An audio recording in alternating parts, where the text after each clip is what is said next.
Friends, welcome to our channel smile पाठशाला।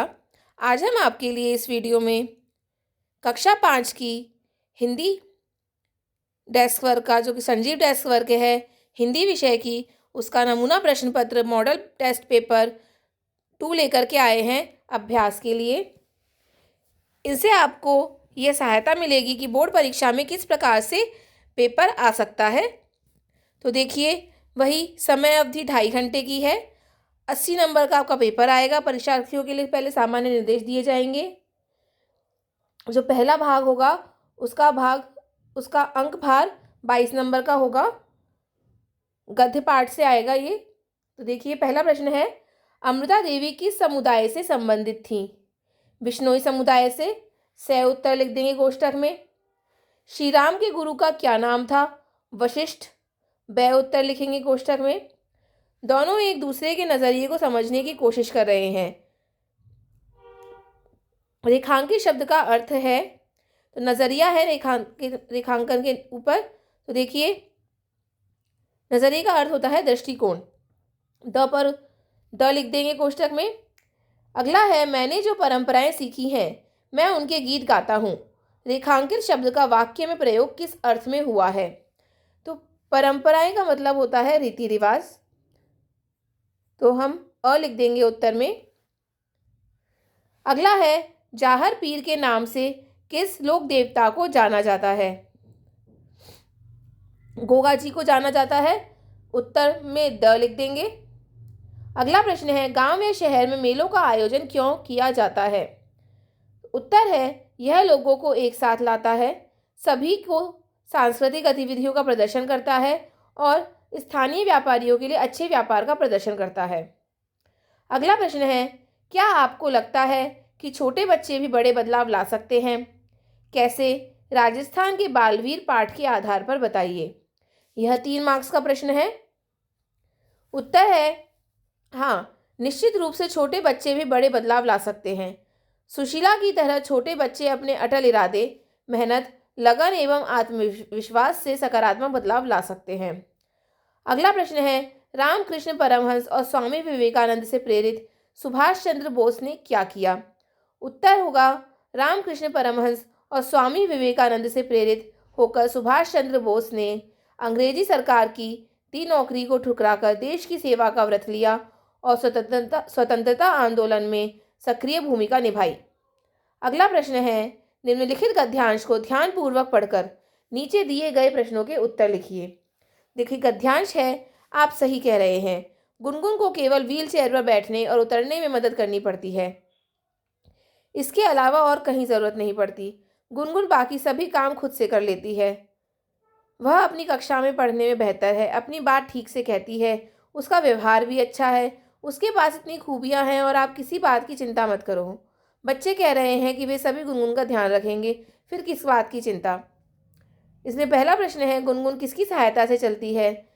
Gungun wheel chair की सहायता से चलती है। गुनगुन का व्यवहार कैसा है? उत्तर होगा, गुनगुन का व्यवहार अच्छा है। अगला प्रश्न, नीचे दिए गए विलोम शब्दों के विलोम शब्द गद्यांश में से ढूंढकर लिखिए। तो देखिए, संतोष का विलोम होगा चिंता और कमियां का विलोम होगा खूबियां। गुनगुन पढ़ाई में कैसी है? तो गुनगुन अपनी कक्षा में पढ़ने में बहुत अच्छी है, बेहतर है। अगला प्रश्न है, अगला जो प्रश्न होंगे वो पढ़ना, पढ़कर समझना और लिखना, ये पद्य भाग से होंगे आपकी किताब के। इसमें ये 13 नंबर के आएंगे कुल मिलाकर के। तो देखिए, प्रश्न 10 है, सबसे पहले प्यार बनाया। कविता में किसके द्वारा प्यार बनाए जाने की बात कही गई है? ईश्वर के द्वारा। ब लिख देंगे उत्तर में। अगला है, पाठ्य पुस्तक के अनुसार रिक्त स्थानों की पूर्ति कीजिए। तो 3 रिक्त स्थान है, तीनों ही 1-1 नंबर के हैं। 3 अंक का हो गया पूरा प्रश्न। पहला है, सपनों का रिक्त स्थान हमारा। सपनों का कंदील हमारा, कंदील आ जाएगा। रिक्त स्थान में अपना उजियारा, तो अंबर में अपना उजियारा, अंबर आ जाएगा।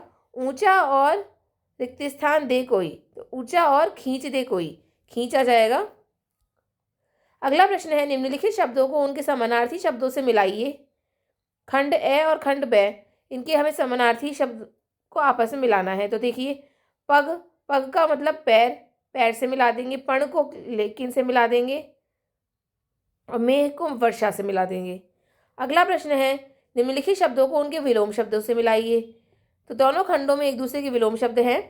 संवाद का हो जाएगा विवाद, सुलभ को दुर्लभ से और अमृत को विष से। अगला देखिए, कलम आज उनकी जय बोल, कविता के मूल भाव को अपने शब्दों में लिखिए। यह 3 अंक का प्रश्न है। उत्तर लिखेंगे, इस कविता का मूल भाव लोगों को देशभक्ति और बलिदान की भावना से प्रेरित करना है। कवि के अनुसार ऐसे लोगों को हमेशा याद रखना चाहिए जिन्होंने देश के लिए अपना बलिदान दिया है। अगला जो प्रश्न होंगे वो व्यावहारिक व्याकरण से आएंगे। ये कुल 13 अंक के आएंगे। तो 14वां प्रश्न है, बादल शब्द के पर्यायवाची शब्द का प्रयोग करके बना वाक्य कौन सा है? तो देखिए, हमारे जो ऑप्शंस हैं वो क्या है? आज मेघ गर्जना कर रहे हैं, मानसरोवर में जलज खिल रहे हैं, आकाश में तारे चमक रहे हैं, जलधारा कहाँ से प्रवाहित हो रही है? तो बादल का पर्यायवाची मेघ है। पहला जो ऑप्शन है ए, वह आ जाएगा उत्तर ए, आज मेघ गर्जना कर रहे हैं। अगला प्रश्न है, निम्नलिखित मुहावरों का वाक्यों में प्रयोग कीजिए। तो मुहावरा है सूझबूझ दिखाना। वाक्य में प्रयोग करेंगे, अनिल ने सूझबूझ दिखाकर छोटे बच्चे की जान दिखाई। सूझबूझ दिखाना मतलब अपने दिमाग से काम लेना। ढाल बन जाना मुहावरा है, इसका वाक्य बनेगा, मुसीबत आने पर माँ अपने बच्चे की ढाल बन गई। हवा से बातें करना मुहावरा, तो इसका वाक्य बनाएंगे, देखते ही देखते मोहित की कार हवा से बातें करने लगी। हवा से बातें करना यानी कि बहुत तेज रफ्तार से दौड़ना।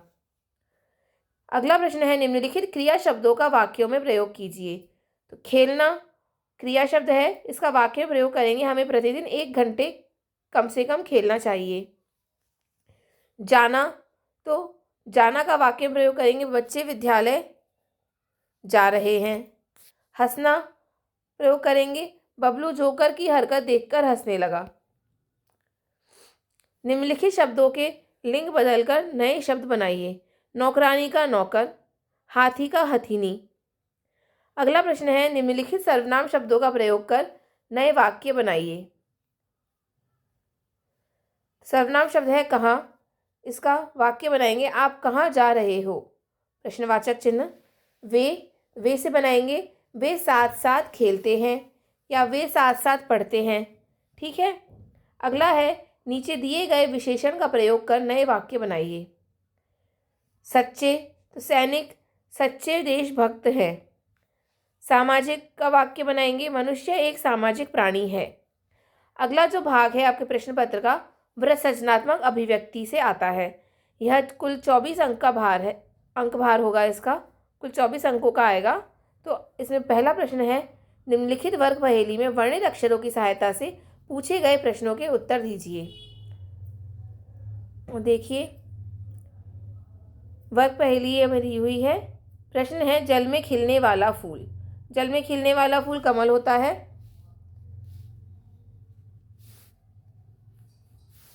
तो देखिए, ये कमल है यहाँ पे पहेली में। एक पक्षी का नाम, पक्षी का नाम कबूतर। वस्तुओं को तोलने का उपकरण क्या होता है? तराजू। राजा दशरथ के ज्येष्ठ पुत्र का नाम राम। हवा का पर्यायवाची शब्द, इसमें वायु है। रहने के लिए बनाया गया भवन यानी कि घर। तो देखिए, ये रहा। ठीक है। निम्नलिखित में से किसी एक शीर्षक का चयन कर कहानी लिखिए। शीर्षक है खरगोश और कछुआ, प्यासा कौआ, वाचाल कछुआ। अथवा आप अपने मित्र के साथ किसी दर्शनीय स्थल पर घूमने गए, वहां देखे दृश्य का वर्णन अपने मित्र से करते हुए संवाद लिखिए। देखिए, हमें किसी एक शीर्षक पर कहानी लिखनी है। पहले खरगोश और कछुए के शीर्षक पर हम कहानी देखते हैं। देखिए, एक जंगल में खरगोश और कछुआ रहते थे। खरगोश कछुए की धीमी चाल की हंसी उड़ाता था। एक दिन दोनों ने दौड़ प्रतियोगिता करने की सोची। खरगोश तेज दौड़कर एक पेड़ के नीचे आराम करने लगा, लेकिन कछुआ बिना रुके लगातार चलता रहा। खरगोश को नींद आ गई और वह सोता ही रह गया। कछुआ जीत के स्थान पर पहुंच गया। जागने पर खरगोश ने बहुत तेज दौड़ लगाई, लेकिन तब तक कछुआ रेस जीत चुका था। तो इससे हमें क्या शिक्षा मिलती है? हमें शिक्षा मिलती है, निरंतर कार्य करने वाले हमेशा सफल होते हैं।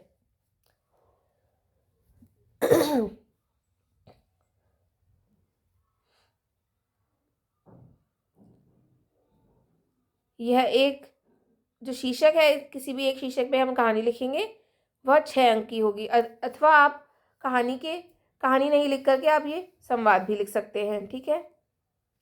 अगला प्रश्न है, आप राजकीय प्राथमिक विद्यालय जयपुर की विद्यार्थी अक्षरा हैं। बीमारी के कारण 3 दिन के अवकाश हेतु प्रधानाध्यापक को प्रार्थना पत्र लिखिए। अथवा अपने पिताजी को अपने पढ़ाई की जानकारी देने के संबंध में एक पत्र लिखिए। तो देखिए, हम पहला वाला ऑप्शन करेंगे। आप राजकीय प्राथमिक विद्यालय जयपुर की विद्यार्थी अक्षरा हैं। बीमारी के कारण 3 दिन के अवकाश हेतु प्रधानाध्यापक को पत्र लिखिए। सेवा में श्रीमान प्रधानाध्यापक महोदय, राजकीय प्राथमिक विद्यालय अजमेर।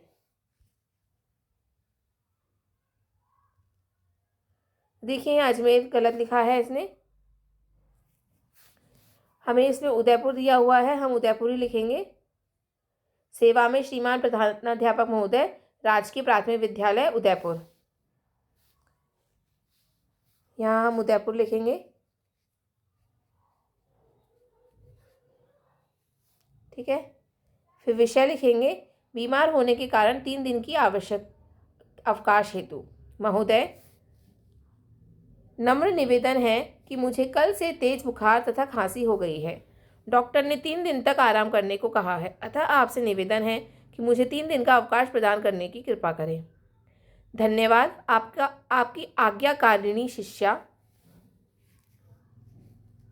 इसमें देखिए अक्षरा लिखा हुआ है नाम, तो हम यहाँ पर अक्षरा नाम लिखेंगे। अक्षरा, कक्षा 5। दिनांक आप आज की दिनांक डाल देंगे। ठीक है, जिस दिन आपका एग्ज़ाम है उसकी दिनांक डाल देंगे।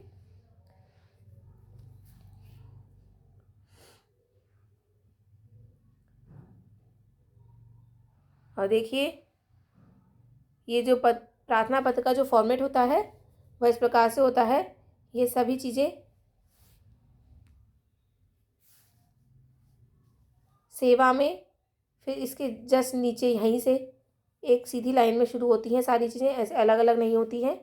सेवा में फिर यहीं पर श्रीमान, यहीं से शुरू होगा श्रीमान प्रधानाध्यापक महोदय, फिर इसके नीचे राजकीय प्राथमिक विद्यालय, फिर इसी के नीचे उदयपुर, फिर विषय भी उसी के नीचे महोदय, और फिर नम्र निवेदन है कि ये यहाँ से शुरू नहीं होकर के यहीं से शुरू होगा। जो सविनय नम्र निवेदन है कि मुझे कल से तेज बुखार है। ठीक है। फिर ये पूरा हो गया। उसके बाद में धन्यवाद यहाँ बीच में ना लिख करके यहीं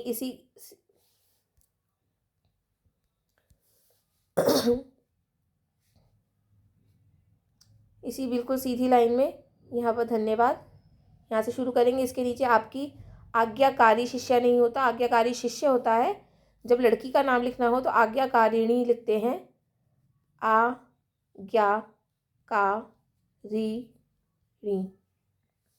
आज्ञाकारिणी शिष्या। फिर वही बिल्कुल सीधी लाइन में नाम क्या दिया हुआ है, अक्षरा, कक्षा 5। ठीक है। और दिनांक यहाँ इधर कोने में लास्ट में। ठीक है। आगे देखिए, अगला प्रश्न है, निम्नलिखित में से किसी एक विषय पर निबंध लिखिए। विषय है हमारे मेरा गांव, गणतंत्र दिवस, मेरे प्रिय अध्यापक और बस की यात्रा। तो हम मेरा गांव पर निबंध लिखेंगे। मैं वाटिका गांव का रहने वाला हूँ। मेरे गांव में लगभग 100 घर हैं।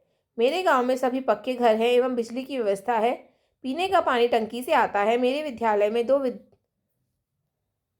में 2 विद्यालय हैं, एक प्राथमिक व दूसरा उच्च प्राथमिक।